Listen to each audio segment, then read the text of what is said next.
you didn't see what I was doing, but 3 of the 4 songs that we sung this morning were all by the same writer again.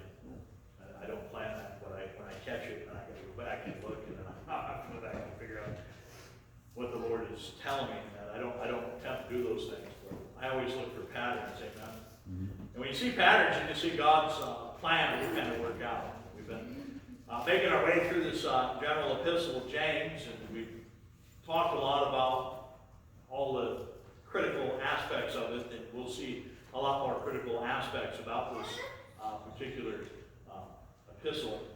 But most believers love this epistle. It's so helpful to you and to me in everyday life. Verse 1, James, a servant of God and of the Lord Jesus Christ, to the 12 tribes which are scattered abroad, greetings. My brethren, count it all joy when you fall into diverse temptations, knowing this, that the trying of your faith worketh patience. But let patience have her perfect work, that ye may be perfect and entire, wanting nothing. If any of you lack wisdom, let him ask of God, that giveth to all men liberally and upbraideth not, and it shall be given to him. But let him ask in faith, not wavering, for he that wavereth is like a wave of the sea driven with the wind and tossed. Notice when I was praying, I made mention of the fact that everybody's got these unspoken prayer requests, but you know they're not talking to God that way and saying, God, answer this unspoken I have. And you've got to tell them. If you were to do that, you'd be asking not in faith, you'd be asking in a different manner, not willing to trust God. This morning it's going to be about asking God for wisdom. So let's go to the Lord and ask him for some wisdom this morning. Father, need your help as we look in your word. Lord, that people don't need to hear from me, but they need to hear from you. And Lord, I pray that you'd help me just to be able to dispense even a vapor of what you've given to me in the flood. Lord, that you'd be able to benefit everyone that's here this morning. Lord, as we magnify your word and as we look to your word for guidance in our lives, we ask these things in your precious Son's name, Jesus, amen. James, as you'll see, is really the nuts and bolts of the Christian life. Now, last week we made way through verse number 3, knowing this, and trying of your faith worketh patience. And we talked about this process was done so that you would know where your faith is, and the fact your faith's not in vain, and the fact that faith is increased, and answered prayer increases our faith so much. It does every time God does something, it increases our faith. Like we made mention last week, that our faith, others could hear about our faith, and the fact that Dennis and Kathy had that unnamed man come and plow, I'm sure he did stop back, but we can hear about that. That we don't lack faith, and that our faith is in God. Our faith has got to be in God. And so we made our way through that in verse 4, but let patience have a perfect work, that you may be perfect and entire, wanting nothing. Made mention, I got this quote in Proverbs in my Bible that says, you're only poor when you want more than what you have. Right? And so God provides everything that we desire. Right? As studying something else, and notice that money, wealth, and health are a luxury. You know that, right? Wealth and health are a luxury. He's afforded some of us wealth and health, and he's afforded others not health, or we're not giving them means. And so we need to understand that, boy, we should want nothing. Right? We have salvation, we're saved, we're assured of our salvation, we're assured of what God is doing in our lives. And so we need to understand that we have to get to a place where we want nothing. I mean, what is it that you want? Right? I mean, I think all of us have families. We all have, I think we all have some children. We all have a roof over our heads. We all have food. We all ate. I don't think anybody missed a meal last night. So we have everything that we should want. And so we have to get to the place where we're allowing God to minister in our lives. So we get to verse number 5. He says, if any of you lack wisdom, let him ask of God. The whole process of this tribulation, this trying process of going through, is not so that we cry out to him, because you're going to cry out to him. But if you don't have a relationship with him before you get to this process, how are you going to cry out? So we need to understand that, boy, if we lack wisdom, we can go to God. 1 Kings chapter 5, verse number 12, the Bible said that the Lord gave Solomon wisdom as he had promised. Remember, the Lord showed up to Solomon, and Solomon could ask anything he wanted, and Solomon asked for wisdom and understanding. And because Solomon asked for wisdom and understanding, God gave him health and wealth and fame and fortune. God gave him everything else. But because he asked for wisdom, God gave him. So we see as James is laying out this concept of trials and tribulations, we can include verse 12 in this process. We haven't got there. But verse 12 says, "But blessed is the man that endureth temptation, for when he is tried, he shall receive a crown of life, which the Lord hath promised to them that love him." But we can include that. We haven't got that far, but we will. But God is doing this thing, and James is drawing it out so that he can teach us the value of patience. I mean, there's real value in patience. You have little kids, you tell them you're going to have to wait. You're just going to have to wait. Well, what does that mean? You're going to have to wait. You're going to have to learn to let God be in control and let the process run its course. It's here that our conscience comes into play. Right? Our conscience comes into play. Because we think that we have all wisdom. I mean, I can add 2 plus 2. Right? I can do some geometry in my head. I can do a little bit of algebra. I can't do any calculus in my head. Right? I can do a little programming in my head. Right? We think we have all wisdom. But yet we don't understand why this process comes along and what God is trying to do. That's the real kicker, so to speak, is we don't have the wisdom and we're going to have to ask God. And if we don't have a relationship with God, how are you going to get the wisdom to understand why you're going through this process? Our own humanity has not discovered the fact that we lack wisdom. We don't understand that until we're faced with the adversity of the situation. It's interesting. I like watching people when they're confronted with a situation they're not prepared for. Right? I'm teaching Abby how to drive. Right? So we get to do some driving on Friday. Friday was pretty slippery. Right? She for the whole time she drove, 95% she did absolutely perfect. It was great. Anybody can drive when it's nice out, right? It's what do you do in that 5% when the situation becomes problematic? Well, she needs to work on that. Yesterday, the alarm in the apartment building went off. I don't know if someone burnt some plastic or doing something, but the alarm in the whole building went off. And I got to watch everybody panic. They went into full panic mode. And they all lacked wisdom. Honestly, the people, do we have to leave the apartment building? It's the fire alarm's going off. You can stay and be roasted, but you should have some common sense to say, look, I need to get out. And everybody handles those situations differently. And God is trying to tell us, look, you're going to lack wisdom. You're going to have to ask God. And when we're faced with a diverse temptation, a diverse trial, we're going to have to seek after God. Well, so often the cause that we apply the text to include any and all wisdom, in context, it's not any and all wisdom. It's wisdom that we get from God. Right? It's wisdom that we get from God. How to handle your money. You can go somewhere and someone will teach you how to handle your money, and it may work and it may not work, but God said He'd teach you how to handle your money. You could go and get a counselor, marriage counselor, and maybe it works, maybe it doesn't, but God said, according to Ephesians 5, how to have a good marriage. And if we follow God's principles and God's wisdom, it works out time and time again.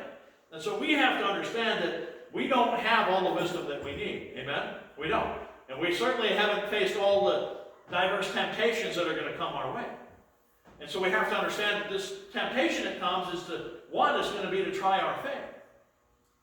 Because we get to a place in our lives where we understand that that's what's taking place. Unlike Job. Right? You've read Job and understand what Job went through. Job lamented his troubles. Right? Job lamented everything that happened. Right? You understand Job. Job lost all 7 children. Right? He loses his 7 sons and he loses his 3 daughters, 10 children. He loses his camel operation, his long logistics company. He lost his clothing company, lost all his sheep. He lost his tractor implement, all of his oxen. I mean, he's got hundreds of these things. He loses everything. He's lamenting his problems. You know, oh, woe is me, Lord, what are you trying to do? And his friends come along, and his friends accuse him of sin. And Job hadn't committed any sin. God is trying to work in Job's life perfection. Right? Job eschewed evil. Job was a righteous man. And God and the adversary were working in Job's life to see which way Job was going to come out. But Job never committed sin. And the question ultimately is not why the Lord, but rather how can the Lord bring greater glory through this process? How can the Lord bring greater glory to himself through this process? It's not a sin problem. That's John chapter number 9. Remember the disciples asked the Lord, who sin causes man to be blind? His or his parents? And the Lord said, neither. It's so that the glory of God would be made manifest. The temptation that comes, that adverse trial that's coming our way, is oftentimes not for sin, but it's the fact that it's going to bring glory to God. It's going to be a perfect work. Verse number 4. You see it, right? That it be, let patience have her perfect work. That temptation is coming, is to provide a perfect work in you and in me so that we become better.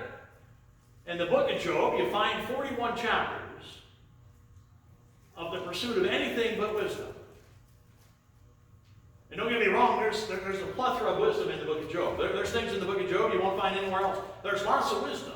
But no one's actually pursuing wisdom in that book. But it's not until Job enters a conversation with the Lord that wisdom comes from God to Job. And that's when Job starts to understand that he turns from his self-pity, his self-wantonness, to get to a place where God is trying to do something. And he turns his focus from himself to his friends. Job 42:10. That's when his captivity is turned. But the temptation or trial was designed to what? To strengthen all of us. The purpose is so that we're better able and better equipped to help others in a time when the need arises. Far too often we take the approach and say something like this. Well, why did I have to go through that? Why did I have to go through this alone? We didn't have to go through it alone. The Lord was right there. He could have helped you. But when we lack wisdom, understand that we're not going to count it all joy. Verse 2, right? We're supposed to count this in all joy.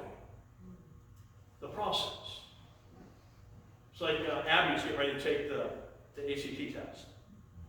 And she's nervous. She doesn't mind taking the test, but when it becomes time tests, then the anxiety rises. And I said, just forget that. Just forget that. First of all, recognize that the test is designed so you probably can't answer all the questions. Right? That's the first thing.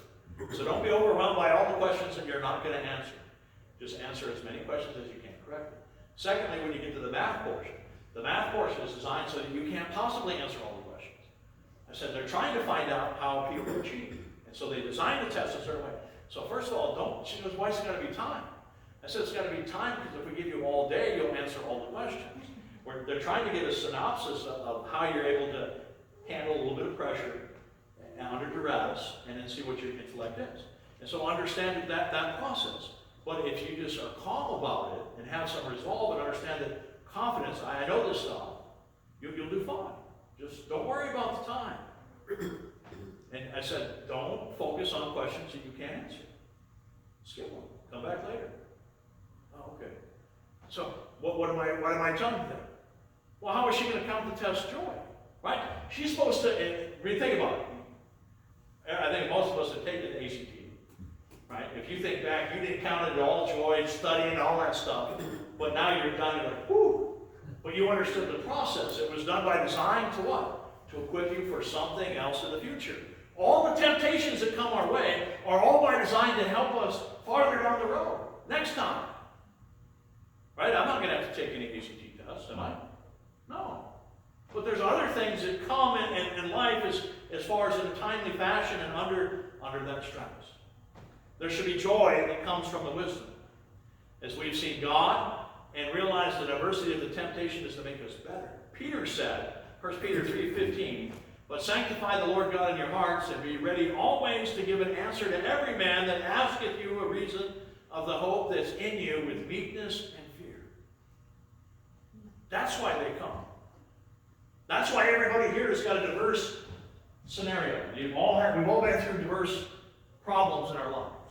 Some of us house burnt when they were 10 after Christmas, and You understand what it's like to lose all your belongings, all your birthday belongings. You got to wait a whole year before you get anything else, and go to school and have all the kids ridicule you because your house burned. Some of us have other scenarios that we went through and understand what it's like to have a health complication or other diverse processes. They're all done by design so that we can help other people, so that we can help them cope. Because we're all going to have to cope with something. And then I've got the experience, I went through it. I know what it's like. I understand what it's like to be sick. I understand what it's like to, well, he's not here. We understand what it's like to go through a situation where it's detrimental to our body. There's people here that have been through real situations. They have real life experience. They understand what it's like to go through a traumatic experience. God allows all of us to go through them so that we're better on the other side, so that we can comfort those. So that we can help them understand what it's like to be depressed. So we can understand what it's like to, sometimes people go through a divorce and they don't like it. And then they're quick for the process to help other people, so maybe they don't go through it. Maybe they understand the feelings. God designs all these things in our lives so that we're better, so that we can help other people. We've got to have a hope. He doesn't always answer our prayers the way that we want them to. He says no sometimes. He doesn't put everything back together. My parents got divorced right after I moved out of the house. I couldn't figure out why. Changed the whole dynamic, diametric house, family, Christmas, holidays. But you want to know what? I'm better for it. I have a hope to be able to help other people through the situation. Many of you have been through that too. And so you understand there's a hope. We've got to have a hope in our heart. You can extrapolate this out farther. Take a look at Noah. Remember Noah? We can see that he had knowledge and wisdom to build the ark. You don't just decide one day, you know what, I'm going to build this barge-like looking structure, more than a football field long. I mean, I've been just kind of doing my own thing. I haven't been working for the Department of Defense. I don't really know how to build ships. God has suddenly giving him wisdom to go through this whole process. Right? All that building knowledge came from God. He had to ask God, well, how do I build it? Where do I put the beams? Where do I lay the trusses? How do we put the door in? Where do the windows go? All that had to come from God.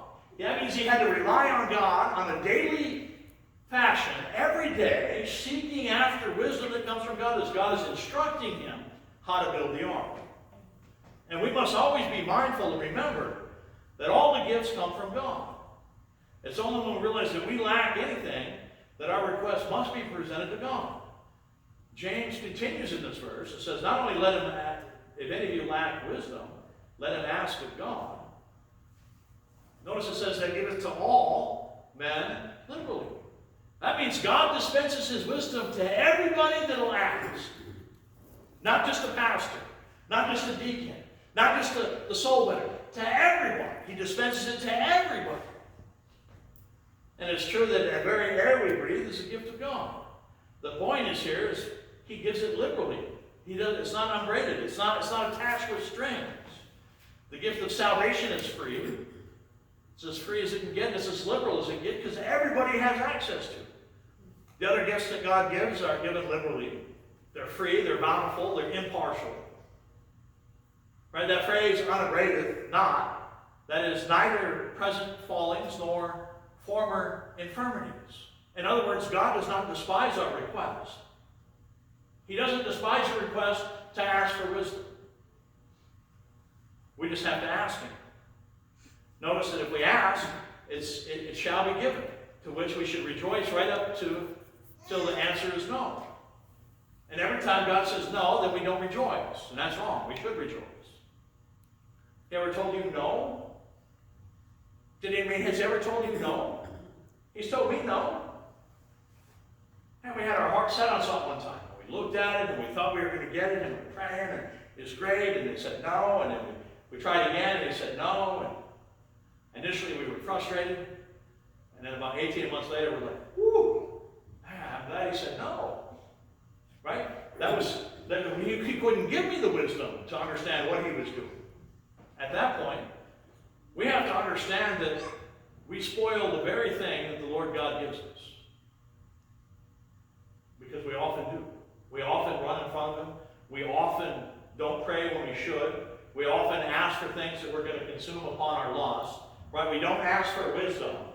And then he gives us things and we wind up destroying the very thing that he gives us. We become discontented with the gift that he gives, both personally and those gifts he gives others.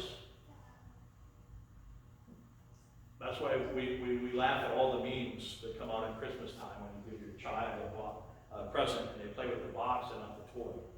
And we laugh. And that should teach us that that's exactly what we do to God. He gives us what we wanted, and then we want something. We don't really want that, we want something else. And it's the same in ministry. It's the same with talents. The parable of talents comes to mind in Matthew 25. It's not the individual who were given the 5 and the 2 talents, but rather he gives an individual who was given just 1 talent. And it would seem that they were displeased on such a level that they buried the talent. They didn't use it. And God had given them this talent to use. And they didn't even turn a profit on it. They didn't even give it to the bank. They didn't lend it out. They didn't make any interest. And he comes back and he's upset. And yet, secretly, it was probably desirous of the fact that he gave somebody else 5 talents and somebody else 2 talents. And we're desirous the same way. Have you seen them? They really know how to talk to strangers. They really know how to read the Bible. They really get their prayers answered. And then we get disgruntled. We ought not to. We ought to. Well, Lord, how do I get my prayers answered? Lord, how are you going to help me? How can you help me become better? Because it's about me. It's about you. We need to get to the place where we rejoice over others, even if they have 1 talent. Ask yourself, if 1 talent would be sufficient to help others in their own ability to count it all joy. Just 1 talent. I think it would be. Furthermore, why would he liberally give more than 1 talent if 1 would be sufficient? The Holy Spirit had the Apostle Paul write about this in 1 Corinthians chapter 12, verse 31. He said, but covet earnestly the best gifts. And then he says, yet I show you a more excellent way. Just 2 chapters later, he reveals a more excellent way in 1 Corinthians chapter 14. He that prophesied edifieth the church. I would that ye would all speak with tongues, but rather that ye prophesy. For greater is he that prophesied than he that speaks with tongues. The best gift that God can give you in a ministerial or ecclesiastical setting is the gift of prophecy. And according to Revelation chapter 19, verse number 10, that's the Spirit of Jesus Christ. That's telling people about Jesus. The best gift that he can give you is you telling others about Jesus. Because you know what they need in that moment when they're in the hospital? You know what they need in that moment when they're crying because they don't understand? They need to hear about Jesus. That's what they need. And that's the gift that he's given every one of us. Revelation 19:10. For the testimony of Jesus is the spirit of prophecy. That is the best gift. That's what everyone needs. You want to help others? Tell them about Jesus. You want to find out why something is happening? Read your Bible. Buzz was sharing in Sunday school testimony about people all worried about stuff. And he said, haven't you read the Bible? That's what Jesus said it was going to be like. All life begins and ends with God. This is the wisdom that helps. All our wisdom begins and ends with the Bible. True wisdom is always in alignment with the Word of God. You looking to soothe the soul? Read the Psalms. Looking to see how God handled something similar in the past? Read the books of history. 1 Samuel through 2 Chronicles. Looking to see how God handles a doctrinal issue? Read a book that contains the most doctrine. Read the book of Romans. You want to see the book of Romans played out? Read Galatians and Ephesians, and then watch how the Galatians and the Ephesians took the doctrine that's in Romans and applied it in everyday life. It's only when we learn that there's no temptation that's not happening. For we read with confidence as well as comforting words of hope. Hebrews 2, verse 18. For he himself has suffered being tempted, and he is able to succor them that are tempted. Succor. He's able to run and embrace and comfort us and help us and be an encouragement to us because he knows what it's like. We talked about in Sunday school, Philippians chapter 3, verse 10, to know him and the power of his resurrection and the fellowship of his suffering, being made conformable unto his death. He's able to. as we align ourselves and understand Him and His resurrection and the fellowship of His suffering, right? That's some of that temptation that we go through, that diverse temptation, is the fellowship of His suffering. Was He not ridiculed by His family? Was He not ridiculed by the people around Him? Did they not give Him a name that He probably didn't like? The Nazarene? Oh, the Nazarene. Oh, he's the Nazarene. That's derogatory. Just like saying Jew, that's derogatory. It starts out derogatory. My wife's got this plant. She calls it, it's called the Wandering Jew. I'm like, that's derogatory. We've got to come up with a different name for it. I don't like that name. No, I don't like that name. It's, the Jew is derogatory. Nazarene is derogatory. Oh, you're from Nazareth. Oh, you're from Galilee. Those are all negative. If you work in Wisconsin, or if you live in Wisconsin and work in Minnesota, and say, oh, you're from Wisconsin, right? You're being shamed. But when we align ourselves with Christ, it's that fellowship of suffering. But He's able to comfort us.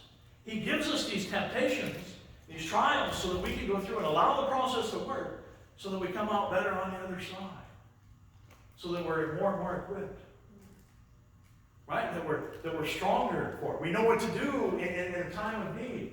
Right? That's why I like taking my kids out driving when it's snowing and bad weather. And they get mad at me. And I say, anybody can drive when it's sunny and 70 degrees out. People can't drive when it's raining and dark and the roads are slick. I said, you're going to have to learn how to drive home one day. You're going to be working a job and it's going to be 10 o'clock at night and it's going to be snowing and you've got a long ways to go. What are you going to do? Get a hotel every time it snows? Every time it snows, you're going to have to learn to drive. You're going to have to learn to plan your route. We go to Hudson on Fridays, and if you get off on, I don't know what road that is. Off 35, but you got to go down the hill. You got to go down the hill. I said, so you've got to plan ahead in the future. You're going to be working and living somewhere, and it's going to be snowing. And you're going to have to make the decision before you leave work. Oh, I don't want to go that way because I have to go up the hill. And I might not be able to go up the hill. We used to live just the other side of Knapp, and there's a Knapp Hill. Well, guess what? When in inclement weather, you have to say, okay, I'm going to have to go a different way because I'm not going to be able to make it up the hill because they don't plow. How are you going to get to work? You still have to go to where you're going. You can't always just call. You have to be equipped. So God allows these processes so that we can be better for it on the other side. Now, they don't like it when I take them driving when it's snowing. I like when I'm with you. I'm right here. Right? And if you're going to panic when I'm right here, what are you going to do when I'm not here? I'm trying to equip you for when I'm not here. That's what the Lord is trying to do. He's trying to equip us for those times. But notice He says in verse 6, but let him ask in faith, not wavering. For he that wavereth is like a wave of the sea driven with the wind and tossed. It's amazing to me that they don't like the book of James. It's written in a way that you understand. Everybody knows what waves and wind is. You've been to the lake. You've seen the damage it does.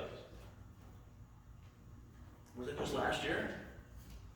Last year, the year before, the waves on Lake Michigan were beaten so bad that old lighthouse in Manitowoc, or Sheboygan, finally fell into the water. We understand. We understand. No, we are to have confidence and courage and concentration to ask the Lord. But we have to ask Him in faith. And that's the crux of the whole matter. It's faith. The Lord's dispensary of wisdom, as we have seen, is done liberally. Now our part is to access that liberality. In order to do so, we have to access it by faith. We're not talking about faith as so eloquently said of old.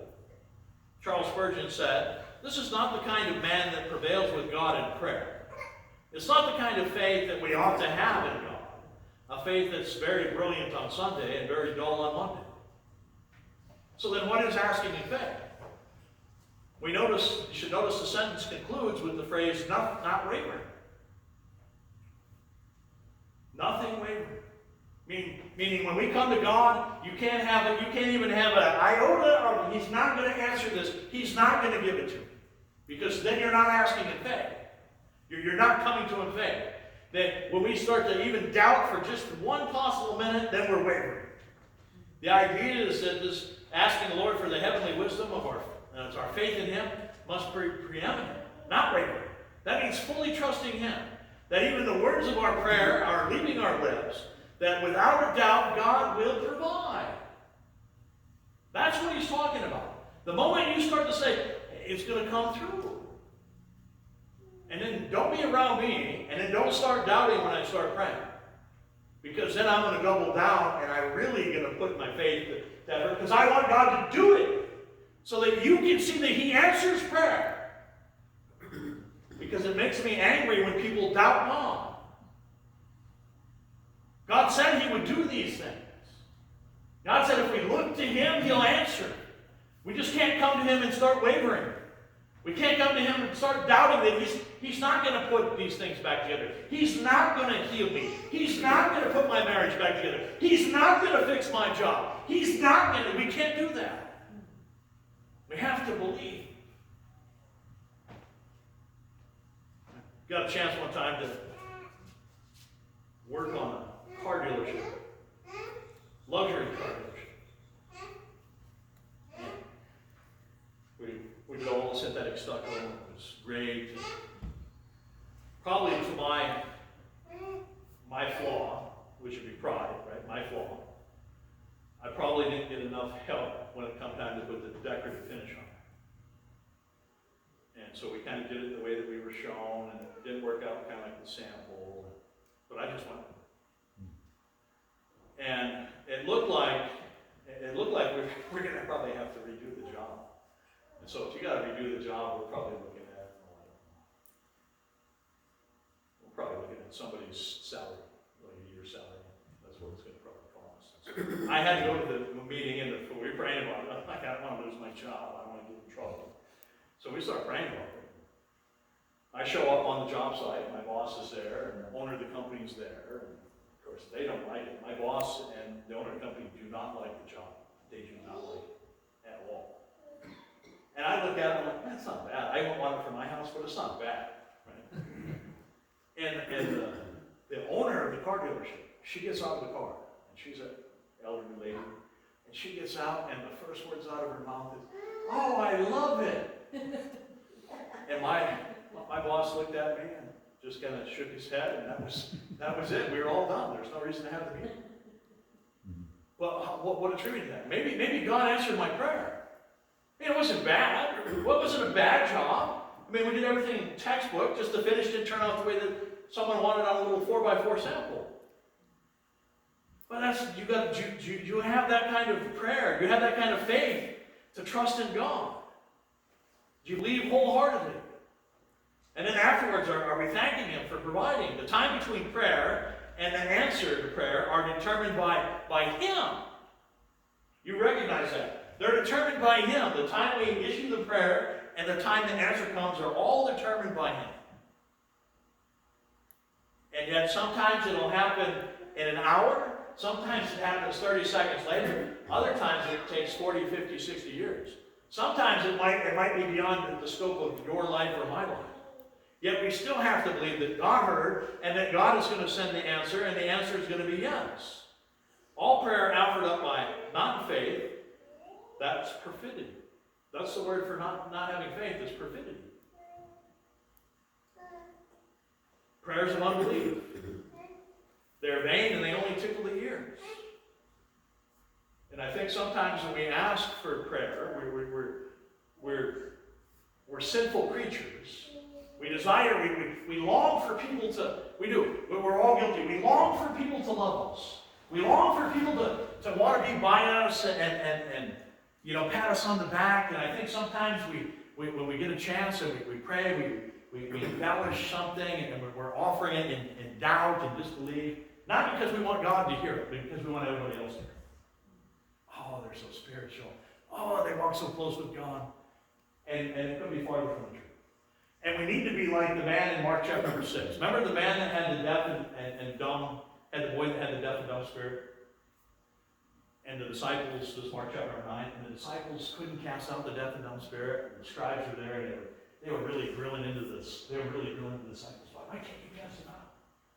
Jesus could, why can't you? And they're like, they don't know when Jesus comes on the scene and the man comes over.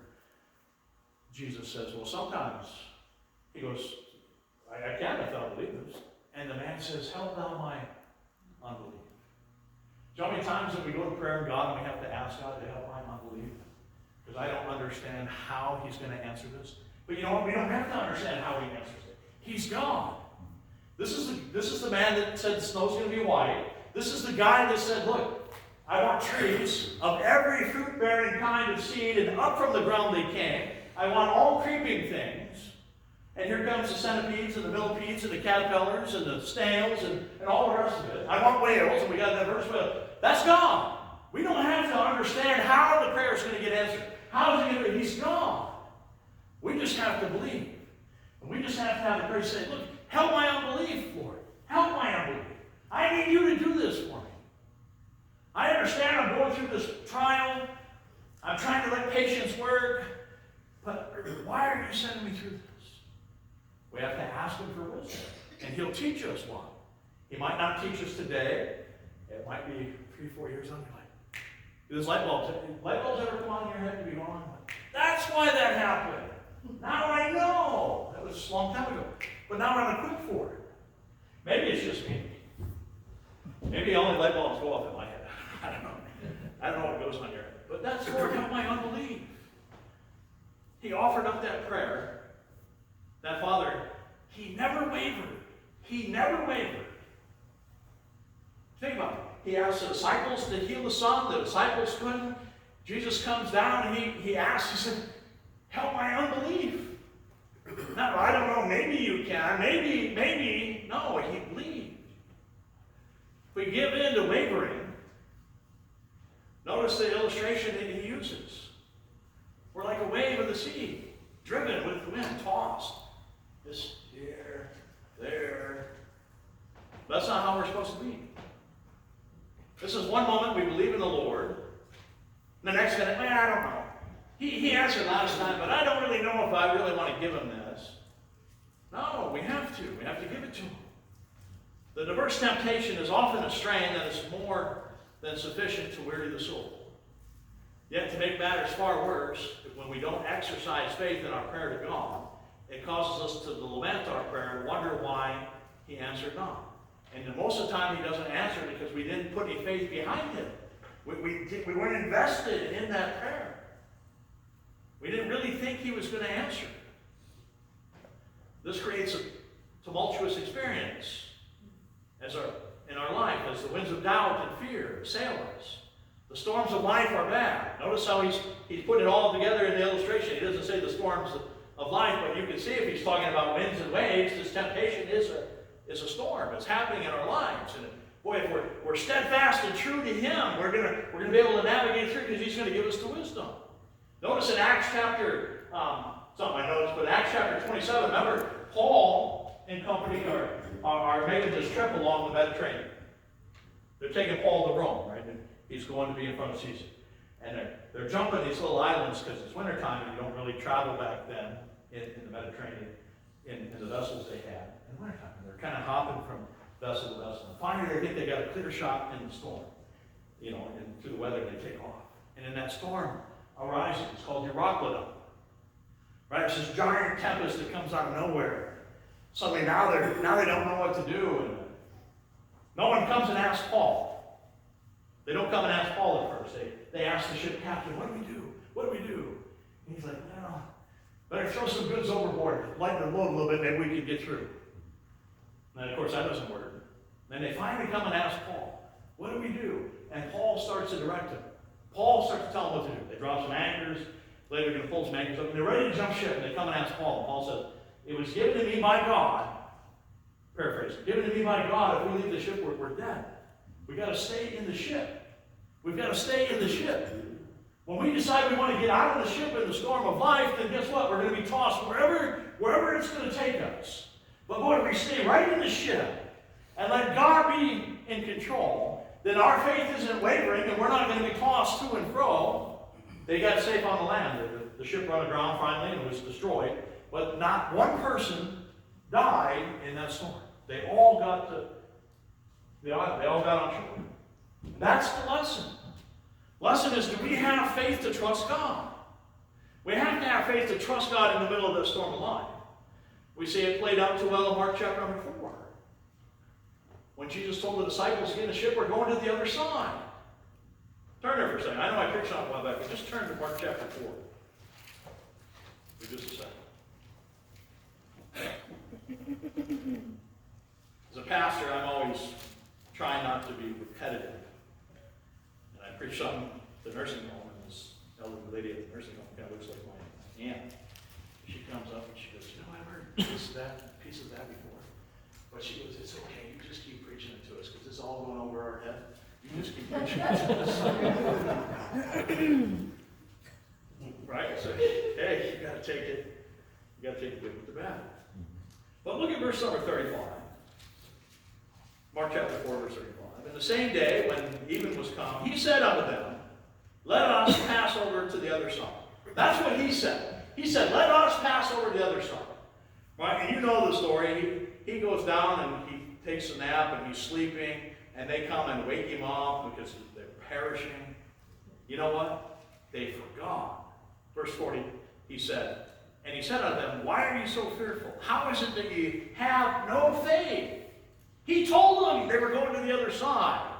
He's riding in the boat with them. Guess what? They're going to the other side. Back in James, he's telling us not to be tossed to and fro. He's with us. I'll never leave thee nor forsake thee. They failed the temptation there. The disciples did. Guess what? They got to go through it again. They go through another one again. The Bible is full of these diverse temptations that people go through over and over, and you watch sometimes they're successful, sometimes they're not, to teach us that we're not always going to be successful in our lives in the middle of those temptations when they come. But we need to exercise faith in God. It's another example found in the book of Daniel. Daniel chapter 10, verse 2 and 3. In those days, I, Daniel, was mourning full 3 weeks. 3 full weeks. I ate no pleasant bread, neither came flesh nor wine to my mouth, neither did I anoint myself at all, till 3 whole weeks were fulfilled. Daniel was praying and fasting for 3 whole weeks, 21 days. The prophet was in need of great wisdom. You can say the prophet was in need of great wisdom. I know you read Daniel chapter number 1. He said he had all wisdom. In Daniel chapter number 2, he got wisdom to interpret a dream that Nebuchadnezzar never told anyone. He had the courage and faith to go into the lion's den in Daniel chapter 6. Daniel's full of wisdom, and Daniel doesn't know. And yet we find out that it teaches us 2 things. Even those that are wise and have understanding still need wisdom that only comes from God. Only comes from God. Secondly, our best wisdom comes as an answer to prayer. The best wisdom comes as an answer to prayer. Comes from God. Daniel's need was great. See, by the fact that he was praying for 3 full weeks, that's 21 days. Yet the answer doesn't arrive for 24 days. Daniel chapter 10, verse 4. He is given reassurance of his prayer was heard at first. Daniel chapter 12. The angel tells him, Daniel, your prayer was heard the first day. Prayer is answered or heard the first day. The wisdom comes, strengthening in wisdom, and the resolve and faith is increased.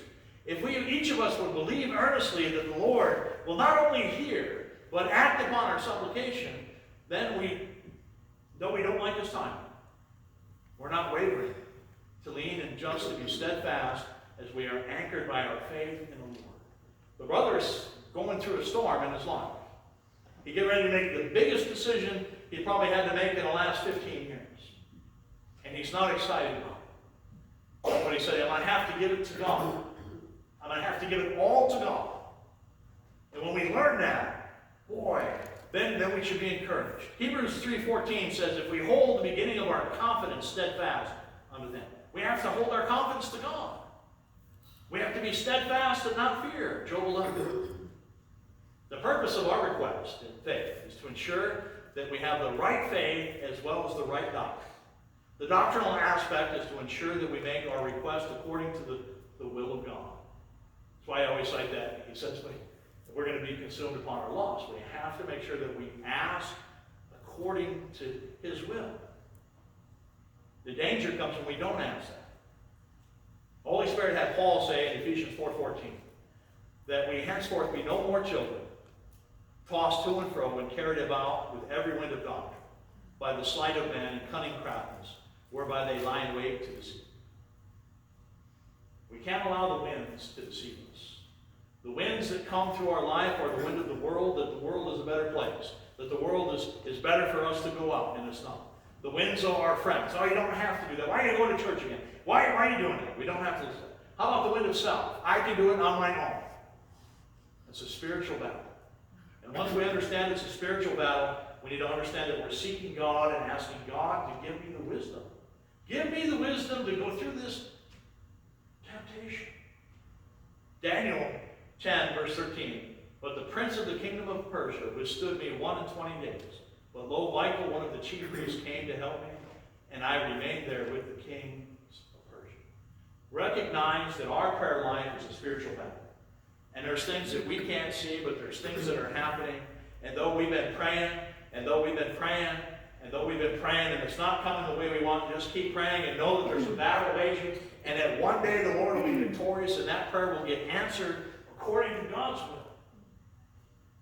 We don't have time to look at it, but Galatians chapter 6 talks about the laws of reaping and sowing. And I think too many times we've sowed to the wrong, we've sowed to the flesh, we've sowed to the world, we've sowed to self. We're going to have to reap some of that before God can send us the answer that we're looking for. That's the problem that you see with new believers. They come for a while.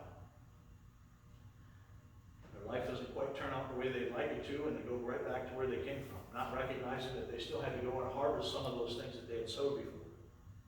And then through the process of time, once you've depleted that garden of flesh and that garden of sin, and now you're starting to plant seeds of righteousness and hope and encouragement and love and charity as you're following God, then one day you get to start reaping those benefits that come from that. I get some joy, I get some peace, I get some love, I get some encouragement. We have to get the wisdom that comes from God. We've got to stop being tossed about by every wind of doctrine. And we've got to just trust in God. We've got to have faith to